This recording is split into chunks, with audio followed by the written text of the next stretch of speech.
Fala rapaziada, tudo certinho? Bem-vindos ao meu canal, o canal Hugo Romariz, onde eu falo sobre os gigantes cariocas. E são eles, Fluminense, Botafogo, Vasco e Flamengo. E no vídeo de hoje, irei falar sobre o rubro-negro carioca. Isso porque a gente vai falar também da terceira camisa que foi lançada pelo Flamengo. Vamos falar da torcida organizada, né? Das torcidas organizadas que estão arrecadando dinheiro via Pix para fazer uma grande festa na final da Copa do Brasil.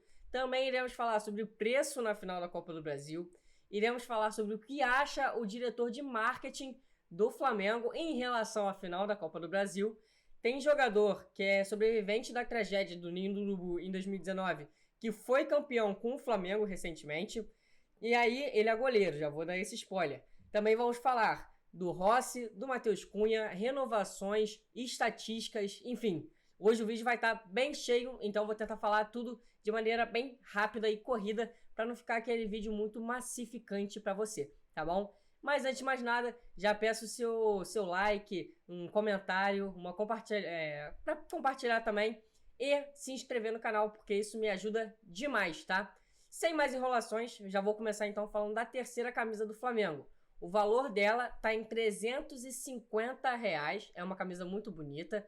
Tem a polêmica, que agora são duas camisas, né?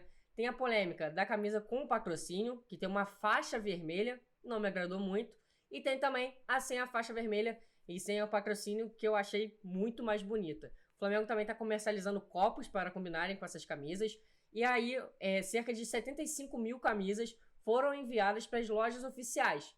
Porém, entretanto, todavia, mais da metade delas já foi vendida. E aí, essa primeira orçamento, né, essa primeira leva, tinha uma expectativa de 15 dias. E apenas 4 dias, metade dela já foi. Então, a expectativa é que o Flamengo reponha o mais rápido possível essas camisas no mercado, tá? Agora vamos começar a falar só um pouquinho de renovação, coisa rápida, tá? Até porque são só dois jogadores. Bruno Henrique e o Fabrício Bruno. Bruno Henrique teve uma primeira proposta do Flamengo, mas o staff do jogador não aceitou. Lembrando que o Bruno Henrique foi procurado pelo Olympiacos da Grécia, com uma proposta muito boa financeiramente e também com uma boa duração de contrato. Lembrando que o Bruno Henrique tem 33 anos, então provavelmente esse é o último grande contrato que ele irá fechar com algum time. Mas o Flamengo fez uma proposta boa, com uma certa valorização salarial, com um período de 1 ano a mais de contrato, mas o staff do atleta recusou e vai esperar a nova investida do Flamengo depois da Copa do Brasil, porque isso já foi acertado entre a diretoria e o staff. O atleta, o staff e a diretoria querem a permanência do jogador no Flamengo. Então, tá tudo caminhando de maneira correta, tá? Outro jogador que também recusou a oferta do Flamengo foi o Fabrício Bruno. Ele já tem contrato até 2025, é o grande destaque do Flamengo na temporada. Isso porque ele foi regular com o Vitor Pereira e está sendo regular também com o Sampaoli. E aí grandes times querem contratar, já tem interesse no Fabrício Bruno, que tem o salário mais baixo da linha de defesa do Flamengo. Então o Flamengo tentou uma valorização salarial de 20% no atleta e mais 2 anos de contrato. Mas o Fabrício Bruno recusou, porque ele ainda tem olhos para a Europa. E se assinar um contrato até 2027 com o Flamengo, é praticamente selar que ele não jogará no velho continente, tá? Então por isso que o Fabrício Bruno realmente não renovou com o Flamengo. Outro jogador que estava sendo especulado, uma possível saída, é do Cebolinha. E aí o Cebolinha não falou nada, mas assim, é outro jogador que o Grêmio tá de olho, mas não tem nenhum interesse formal, de fato. Ou seja, o Cebolinha vai seguir no Flamengo, não tem nenhuma proposta formal. É claro que alguns rumores devem acontecer, mas nada formalizado, tá bom? Ainda mais do Grêmio, que o diretor falou que gosta muito do Bruno Henrique e tal, mas não tem nada formal de fato, tá? Então já vou aproveitar que eu tô falando do Bruno Henrique e do Cebolinha e vou falar sobre o jogo treino que teve hoje no Flamengo, que foi contra o Zinda. Eu acho que foi o Zinda, eu acho que a pronúncia é melhor. É o time de uma divisão inferior do Campeonato Carioca, mas conseguiu acesso, eu acho que foi na 5ª divisão do Campeonato Carioca, mas fez um jogo treino com o Flamengo, lá no Ninho do Urubu, e o Flamengo goleou de 6-0 esse time. E aí foram 3 gols do Gabigol, 2 gols do Bruno Henrique, como eu já havia dito, e 1 gol do Cebolinha.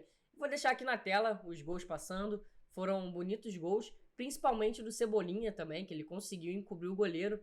Então, parabéns aí ao time do Flamengo, que conseguiu um bom resultado, digamos assim. Enfim, espero que já tenha dado tempo de mostrar todos os gols, né? Porque eu não tô com o cronômetro aqui. Mas já vamos então para um próximo conteúdo abordado, tá? Vamos falar da Copa do Brasil. A final da Copa do Brasil para o Flamengo. Então vamos falar de muito dinheiro agora. Vamos lá. Como eu já havia dito em outro vídeo do Flamengo, a diretoria do Flamengo entende que a Copa do Brasil vai dar muito lucro ao Flamengo. No ano passado, foram 11 milhões arrecadados contra o Corinthians na final. E aí, pro ano de 2023, o Flamengo deseja arrecadar ainda mais. Por isso que o setor norte está R$ 400, o sul R$ 700. Ambos estão esgotados. O Maracanã Mais, também esgotado, R$ 4.500. O Oeste tá R$ 2.000, se eu não me engano. O Leste Inferior, R$ 1.500. E o Leste Superior, R$ 1.000. Esses dois últimos, o Oeste e os Lestes, né, não foram vendidos ainda em sua carga máxima. Ou seja, 55 mil ingressos já foram comercializados. E a expectativa é que se esgote até o final da temporada. E aí o diretor de marketing, que eu vou até falar o nome dele aqui, é o famoso Marcos Senna. O Marcos Senna falou sobre o preço e falou que é uma jogada de marketing, que eles já estavam cientes que poderia vir a reclamar, mas que em menos de 24 horas, mais da metade dos ingressos já foram vendidos. A questão é que óbvio que vai ser vendido. A torcida do Flamengo é muito grande, mas a torcida realmente, assim, a popular do Flamengo, não vai conseguir ver mais um jogo de título, de um possível título do Flamengo. Um grande jogo. Assim como já está acontecendo aí, mais ou menos desde 2018. Esse é o grande X que muita gente está reclamando, principalmente na mídia, tá? E aí vamos seguir aí falando então da Copa do Brasil, já mudando de assunto. Eu já havia dito também no último jogo, a Flamanguaça, salvo engano, torcida organizada do Flamengo, começou a fazer a arrecadação para bandeirolas. A primeira meta era de R$ 7.000 para 1.000 bandeirolas. Porém, entretanto, todavia, fechou com R$ 53.000. E aí eles vão tentar fazer 6.500 bandeirolas mais ou menos. E aí outras torcidas organizadas também começaram a se organizar. E aí uma vai levar balão branco, a outra balão amarelo e a outra mais bandeirolas e faixas. E aí, no total, somando todas essas torcidas organizadas, são R$ 117.000. E aí alguns jogadores também doaram e contribuíram nessa ação. Vou falar o nome deles aqui.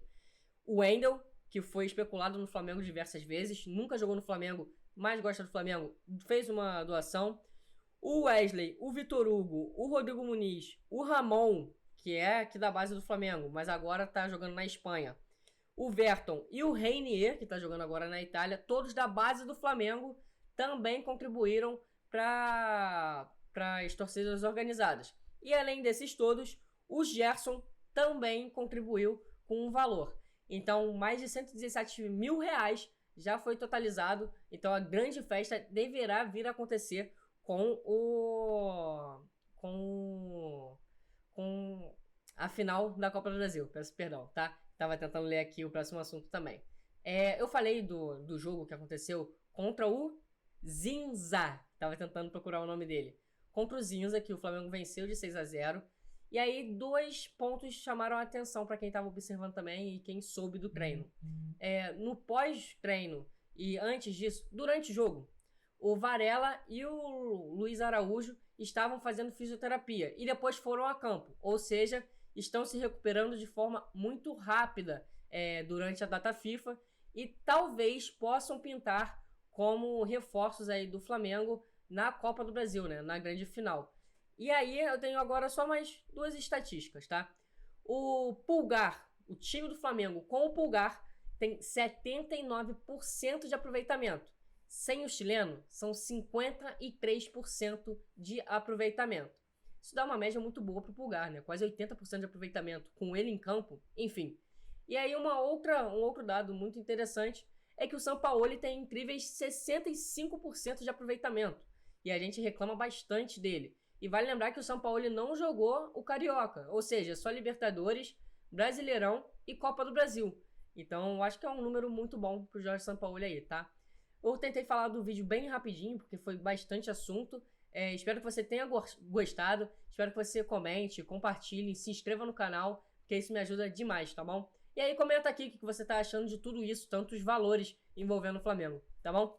Tamo junto, rapaziada. Até o próximo vídeo. Valeu! Então, eu não costumo fazer isso, mas eu vou abrir um parênteses hoje, porque eu esqueci de falar um ponto importante no Flamengo, que eu falei até no começo do vídeo que iria comentar, sobre os goleiros. O Matheus Cunha, né, tá com a seleção sub-23, sofreu uma falha até ali contra o jogo no Marrocos, e ele mesmo fez uma autocrítica falando que aquela bola ali, goleiro de seleção tem que pegar. Parabéns pra ele. Depois, no hotel, o Marrocos, né, sentiu um grande terremoto, mais de 1000 pessoas vieram a falecer por conta dessa catástrofe natural. O país chegou a comentar também sobre isso, e mais a seleção está em segurança e o Matheus Cunha também está em segurança. Agora falando de outros dois goleiros.